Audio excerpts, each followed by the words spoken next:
داداشی یه دقیقه گوشتو بده به من. حاجی این دخترایی هستن که الان فکرتو درگیرش کردی، مغزتو درگیر کردی، خودتو درگیر اعتیاد کردی، شبا خودتو با الکل آروم میکنی که بهش فکر نکنی. داداش دخترای الان جسارت نمیشه به خیلیا، 90% انقدر ذات ندارن.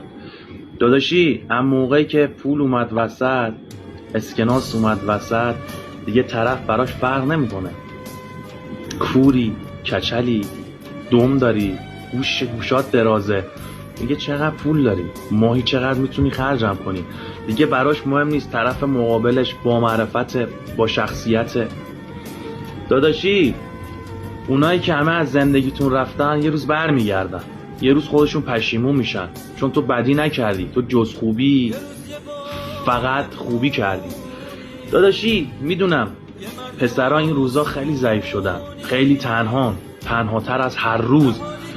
داداشی فقط یه حرف میخوام بهت بزنم، اونایی که دوست دختر دارن، اونایی که زن دارن، یه روز امتحان کن دیگه، بنداز تو خیابون برن واسه خودشون خرید کنن تنهایی، دونه به دونه شون میرن از دست فروش خرید میکنن. من جسارت نمیکنم به دست فروش، همشون چشم منم، من خودم دست فروش بودم.